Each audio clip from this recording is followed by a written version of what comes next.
Hello everyone, आज की इस वीडियो में हम पढ़ने वाले हैं क्लास 10th इंग्लिश का फर्स्ट फ्लाइट बुक से पहला story a letter to God. ठीक है, इसके राइटर हैं G.L. फ्यूएंटस। ठीक है, राइटर का नाम याद कर लीजिए। चलिए सबसे पहले बिफोर यू रीड पढ़ लेते हैं। इसमें लिखा हुआ है, एक कहावत है, फेथ कैन मूव माउंटेन्स। बहुत ही अच्छा कहावत है, मतलब विश्वास है तो आप बड़े से बड़ा मुश्किल को क्रॉस कर सकते हैं। ठीक है, बशर्ते विश्वास होना चाहिए।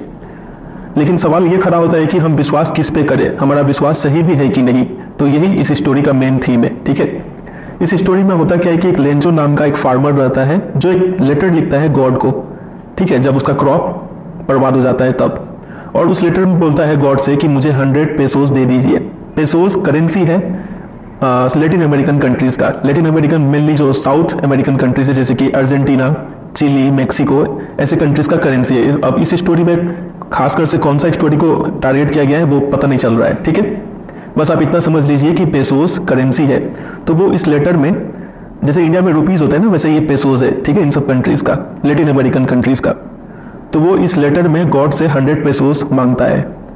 तो इस स्टोरी में हमें यही जानना है कि क्या ये लेटर गॉड के पास पहुंचता है, गॉड क्या उसको पैसा देते भी है कि नहीं, यही सब चीज हमें इस स्टोरी में पता चलेगा। ठीक है, उससे पहले एक दो वर्ड एक्स्ट्रा आप याद कर लीजिए। लेंजो इस स्टोरी का मेन कैरेक्टर है, और किसी भी स्टोरी का मेन कैरेक्टर को लीड कैरेक्टर, लीडिंग कैरेक्टर या फिर प्रोटैगोनिस्ट भी बोलते हैं। ये वर्ड याद रखिएगा। ठीक है, इसके ऊपर क्वेश्चन बन जाएगा, समझे। चलिए आगे देखते हैं, स्टोरी स्टार्ट करते हैं। स्टोरी यहां से स्टार्ट हो रहा है। लिखा हुआ है, the house the only one in the entire valley sat on the crest of a low hill. तो एक घर को यहाँ पे डिस्क्राइब किया हुआ है। ये घर जो है, ये इकलौता घर है पूरे वैली में। वैली क्या होता है आप इस पिक्चर पे देख सकते हैं, पहाड़ के बीच में जो नीचे का एरिया होता है, धंसा हुआ एरिया, लो लाइंग एरिया, इसी एरिया को वैली कहते हैं। ठीक है, तो इस वैली में एक ही घर था, इकलौता घर। ठीक है, और वो घर, जैसे ये हिल हो गया, हिल के बीच में ये वाला एरिया तो वैली है। ठीक है, तो एकदम ही वैली नीचे में नहीं बना हुआ था। ये घर कहाँ बना हुआ था, sat on the crest of a low hill. एक छोटा सा हिल था यहाँ पे, उस हिल के ऊपर घर बना हुआ था। समझे कि नहीं।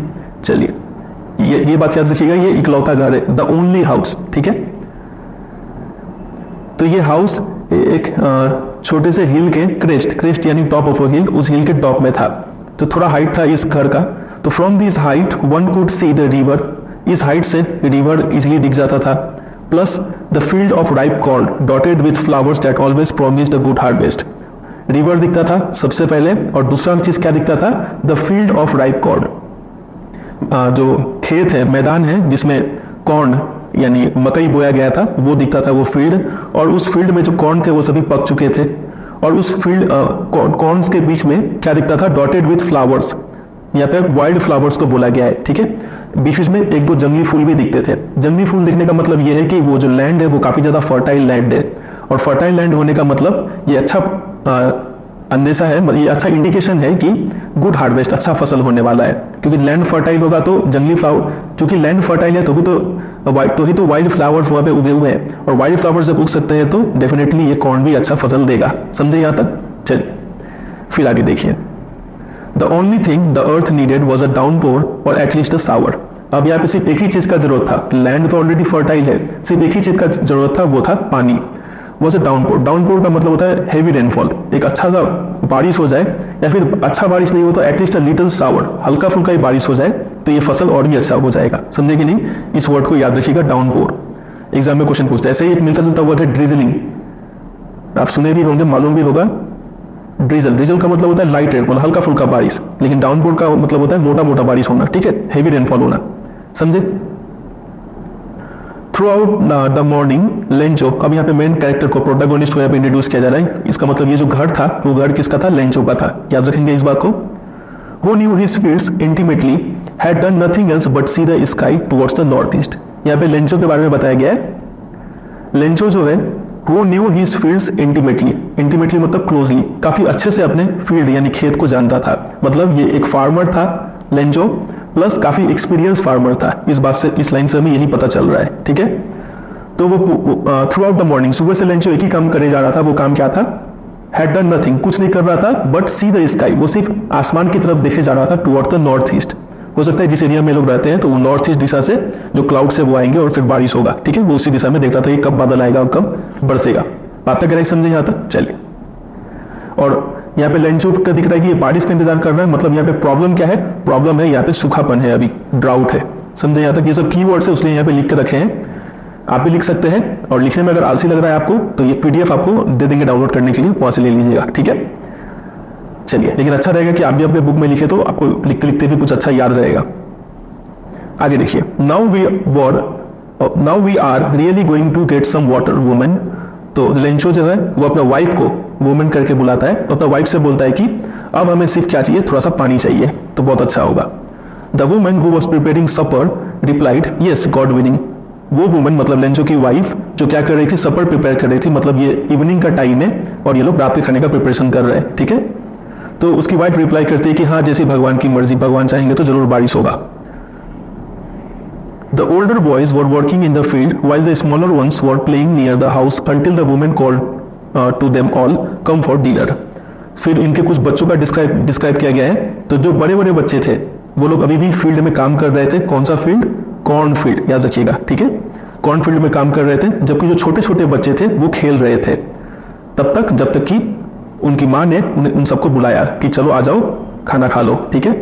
It was during the meal that just as Lencho had predicted big drops of rain began to fall. खाना खा ही रहे थे वो लोग, तो जैसा लेंचो ने अनुमान लगाया था तभी क्या हुआ, बारिश की बड़ी मोटी मोटी बूंदें गिरने लगी। समझे? मतलब बारिश स्टार्ट हो गया। अब तो काफी खुशी का बात है, अच्छा फसल होगा।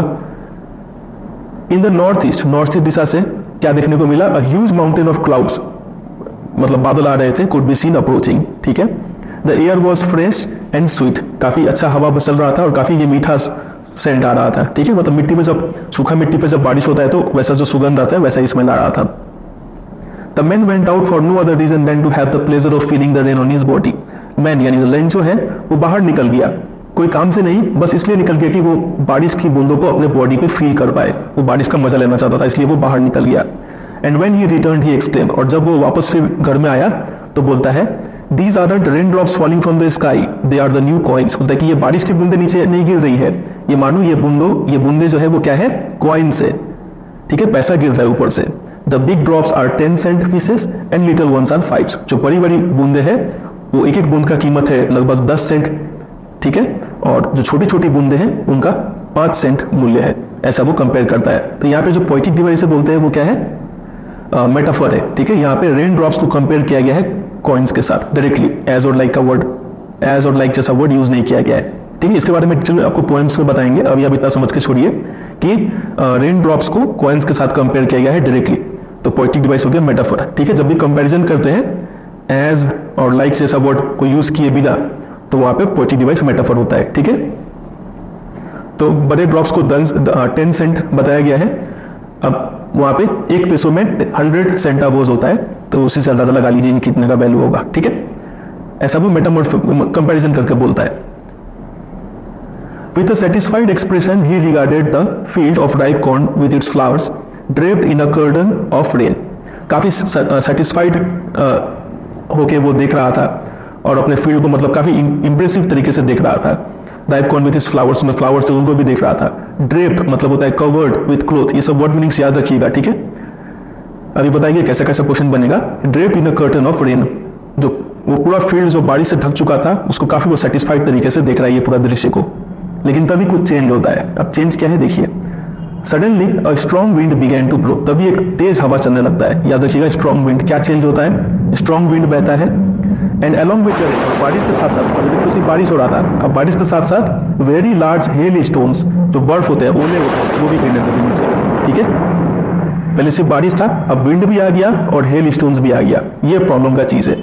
These truly resemble new silver coins। अब ये हेल स्टोन जो थे, बर्फ के ओले के जो टुकड़े थे, वो तो अब सच में सिल्वर कॉइन्स की तरह ही दिख रहे थे।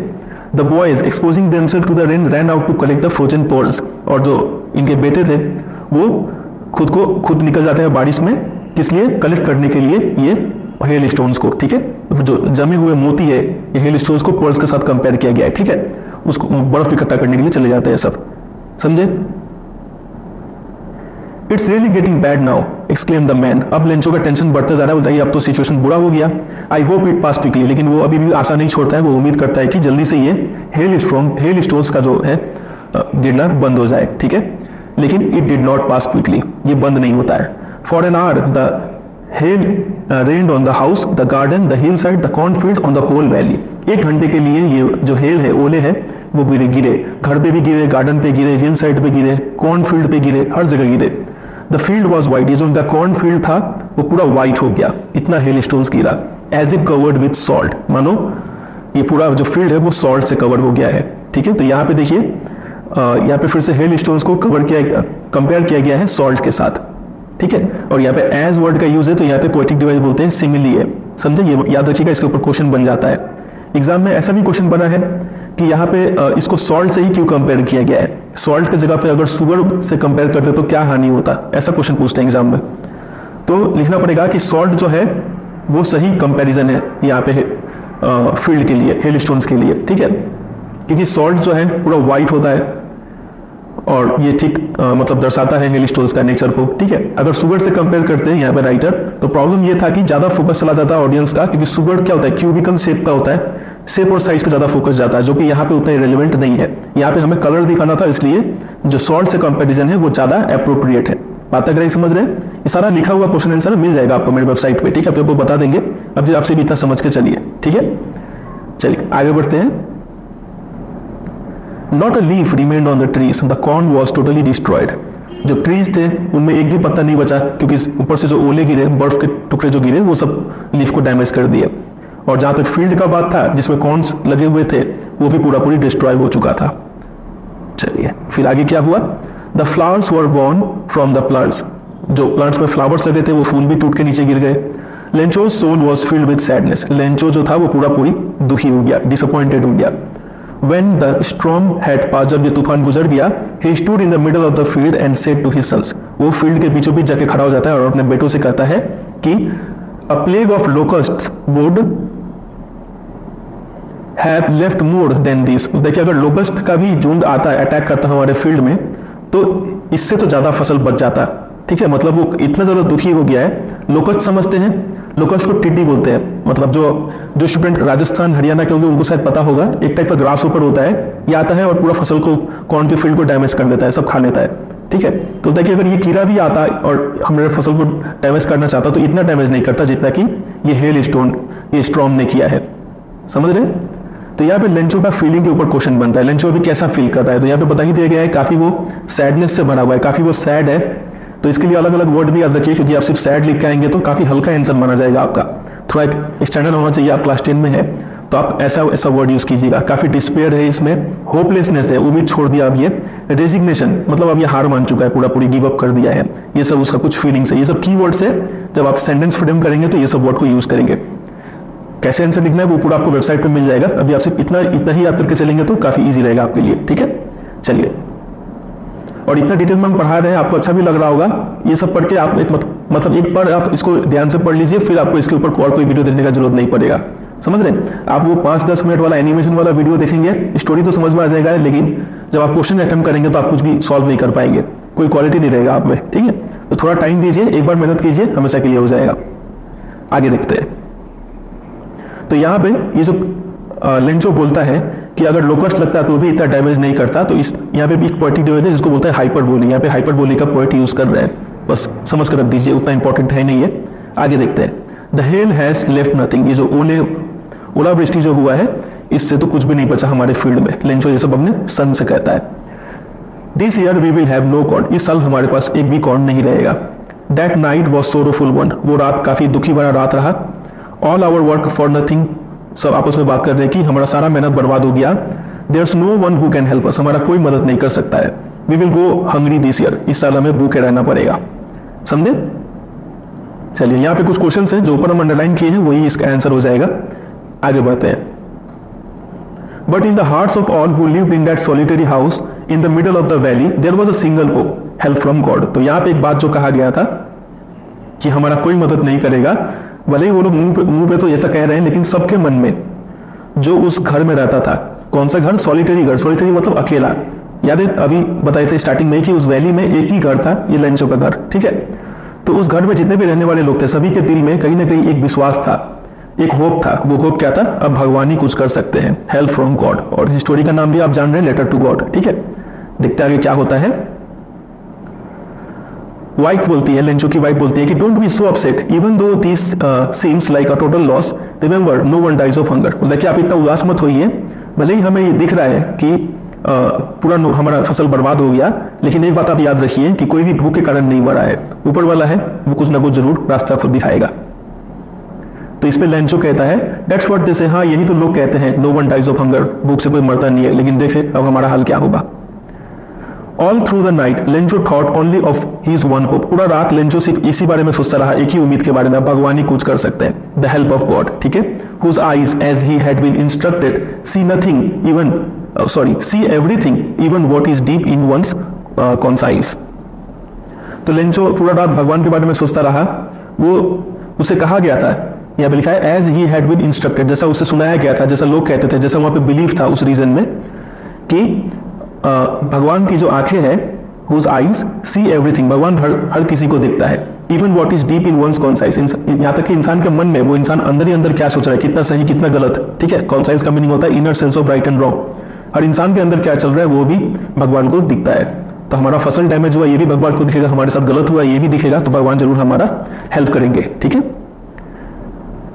अब यहां से देखिए, यहां से काफी इंपॉर्टेंट लाइन, अच्छा लाइन स्टार्ट हो रहा है, Lencho was an ox of a man, ox मतलब समझते हैं बैल, ठीक है। ऑक्स ऑफ अ मैन मतलब बैल जानते हैं काफी फिजिकल लेबर करता है, काफी टफ काम करता है, मेहनत वाला काम करता है, तो लेंचो को भी ऐसा ही कहा गया कि लेंचो भले ही बहुत ही ज्यादा फिजिकल काम करता था, वर्किंग लाइक एन एनिमल, ठीक है, एनिमल की तरह अपने फील्ड्स में काम करता था, लेकिन इसके बावजूद but still he knew how to write, उसे लिखना आता था, मतलब लेंचो को पढ़ना लिखना आता था, समझ रहे हैं। तो यहाँ पे वहां का सोशल नॉर्म्स बताया गया है, वहां पे प्रचलन कैसा था कि जो इंसान जनरली फिजिकल लेबर कर रहा है तो वो पढ़ा लिखा नहीं होगा। लेंचो इस बात का एक्सेप्शन था कि वो इतना फिजिकल लेबर करने का बावजूद भी क्या था, उसको लिखना आता था, मतलब पढ़ना भी आता था, पढ़ा लिखा था वो, ठीक है। द फॉलोइंग संडे, अगले संडे एट डे ब्रेक, मतलब जैसे ही सुबह हुआ, he began to write a letter, वो एक लेटर लिखता है, समझ गए स्टोरी का थीम अब यहाँ पे आ रहा है, किसको लेटर लिख रहा होगा समझ गए आप, which he himself would carry to town, वो सोचा था कि ये लेटर खुद ही शहर ले जाएगा और इसको मेल में डाक में दे देगा, पोस्ट कर देगा। It was nothing less than a letter to God, तो वो लेटर और कुछ नहीं, सिर्फ एक लेटर टू गॉड था, भगवान को डायरेक्ट वो चिट्ठी लिख रहा था। उसने चिट्ठी में लिखा कि God if you don't help me my family and I will go hungry this year, समझ गए। I need 100 pesos in order to sow my field again, मुझे 100 pesos चाहिए ताकि मैं वापस से बीज बो पाऊँ अपने फील्ड में और जिंदा रह पाऊं जब तक कि वो क्रॉप फिर से वापस आए, because the hell storm dot to dot, क्योंकि ये हेल स्टॉर्म ने पूरा बर्बाद कर दिया, ये सब चीज वो चिट्ठी में लिखा। He wrote to God on the envelope, envelope में आपको पता है जो राइट हैंड साइड होता है, इस साइड वहां पे जिसको आप चिट्ठी लिख रहे हैं उसका एड्रेस लिखना पड़ता है, तो भगवान का एड्रेस में क्या लिखा, सिर्फ ये टू और यहाँ लिख दिया गॉड, और यहाँ पे फ्रॉम अपना एड्रेस यहाँ पे होता है, ठीक है। तो वहां पे सिर्फ लिख दिया God, put the letter inside, फिर लेटर को इस इन्वेलप के अंदर डाल दिया। स्टिल ट्रबल्ड, अभी वो काफी ज्यादा टेंशन में था, टाउन में गया, ठीक है। Eight the post office, post office पहुंचा, पहुंचने के बाद उसने इस लेटर पे एक स्टैंप लगाया और स्टैंप लगाने के बाद इसको मेल बॉक्स, जो पोस्ट बॉक्स था उसमें डाल दिया, ठीक है। डालने के बाद वो घर आ गया। फिर एक दिन क्या होता है कि one of the employees who was a postman and also helped at the post office went to his boss laughing heartily and showing him the letter to God. तो पोस्ट ऑफिस का एक एम्प्लॉय था जो कि एक postman था और कभी कभी वो पोस्ट ऑफिस में भी काम करता था, मतलब ऑफिशियल काम भी करता था, ठीक है। पोस्टमैन का काम क्या होता है, लेटर बांटना, ऑफिस में बैठने का तो काम नहीं होता इनका, लेकिन ये पोस्टमैन ऑफिस का भी काम करता था थोड़ा, ठीक है। तो वो एम्प्लॉय जो था उसको ये चिट्ठी मिलता है और वो चिट्ठी पाने के बाद काफी हंसता है और हंसते हंसते ये चिट्ठी जाके अपने बॉस को दिखाता है कि देखो एक इंसान ने कैसा चिट्ठी दिया है, गॉड को दिया है। तो उसका बॉस कौन था, पोस्ट मास्टर। किसी भी पोस्ट ऑफिस का जो हेड होता है कौन होता है, पोस्ट मास्टर, ठीक है। Never in his career as a postman had he known that address, उसने अपने पूरे करियर में इस एड्रेस को वो नहीं देखा था, ना जानता है गॉड कहां डिलीवर करेगा वो, ठीक है। The post master a fat amiable fellow, ये वर्ड याद रखिए, एमिएबल काफी अच्छा वर्ड है, मतलब फ्रेंडली एंड प्लीजेंट इसका होता है, ठीक है। खुशमिजाज मूड का था ये पोस्ट मास्टर, मोटा था थोड़ा। ऑल्सो ब्रोक आउट लाफिंग, तो पोस्ट मास्टर में यानी जो बॉस को जब ये बात पता चलता है तो वो भी काफी हंस पड़ता है। But almost immediately he turn serious, लेकिन तुरंत वो सीरियस होता है और अपने डेस्क पर लेटर को रखते हुए कमेंट करता है, बोलता है कि व्हाट फेथ, मतलब क्या विश्वास है। I wish I had the faith of the man who wrote this letter, मतलब काश मेरे अंदर भी ऐसा विश्वास होता, इस इंसान जैसा विश्वास होता जिसने ये चिट्ठी लिखा है। सीधा गॉड को चिट्ठी लिख दिया, इतना विश्वास उसको कि भगवान उसका चिट्ठी पढ़ेगा। So in order not to shake the writer's faith in God, writer यहाँ पे कौन है? लेंचो। तो लेंचो का विश्वास भगवान से ना उठे, इसलिए पोस्ट मास्टर के दिमाग में एक आइडिया आता है। वो आइडिया ये था कि इस लेटर को आंसर कर दो। इस लेटर को आंसर कर देंगे, लेंचो को लगेगा कि ये लेटर भगवान की तरफ से आया है, ठीक है। But when he open it, लेकिन जैसे ही पोस्ट मास्टर ने उस इन्वेलप को खोला तो पता चल गया कि यहाँ पे सिर्फ गुडविल के अलावा और भी कुछ चाहिए। सिर्फ लेटर आंसर करने से नहीं होगा, लेटर पढ़ के समझ में आया कि उन्हें 100 पेसोस का जुगाड़ भी करना पड़ेगा, ठीक है, क्योंकि लेटर में तो 100 पेसो मांगा गया है। तो सिर्फ गुडविल, इंक और पेपर, सिर्फ रिप्लाई करने से नहीं चलेगा, पैसा भी खर्चा करना पड़ेगा। पोस्ट मास्टर को ये पता चला, लेकिन पोस्ट मास्टर अभी भी स्टक रहा अपने रिजोल्यूशन पे कि इस इंसान का विश्वास भगवान पर से नहीं उठने देंगे। तो वो पोस्ट मास्टर क्या करता है? ही asks for money from his employees, वो अपने एम्प्लॉइज से पैसा मांगता है, खुद भी अपना पार्ट का सैलरी से भी कुछ पार्ट वो इसमें डालता है, ठीक है। फिर अपने दोस्तों से भी कहता है कि सबको इसमें थोड़ा थोड़ा पैसा दो, एक चैरिटी के लिए है। तो इतना एफर्ट वो मारता है पोस्ट मास्टर। एग्जाम में क्वेश्चन पूछते हैं, ठीक है, कि पोस्ट मास्टर क्या क्या करता है हेल्प करने के लिए। तो इतना जुगाड़ लगाने का बावजूद भी इम्पॉसिबल रहा उसके लिए 100 पेसो इकट्ठा कर पाना, ठीक है। वो कितना इकट्ठा कर पाया? He was able to send the farmer only a little more than half. 100 peso का हाफ कितना होगा? तो होगा 50। तो 50 से लिटिल मोर, थोड़ा ज्यादा। अब कितना ज्यादा वो हमें लास्ट में पता चलेगा, ठीक है। इतना ही पैसा वो लेंचो को दे पाया। He put the money in an envelope addressed to Lencho and with it a letter containing only a single word as a signature God. वो इतना रुपया इन्वेलप में डालता है और एक ब्लैंक पेपर में सिर्फ लिख देता है गॉड, ठीक है, ये लिख के भेज देता है लेंचो को।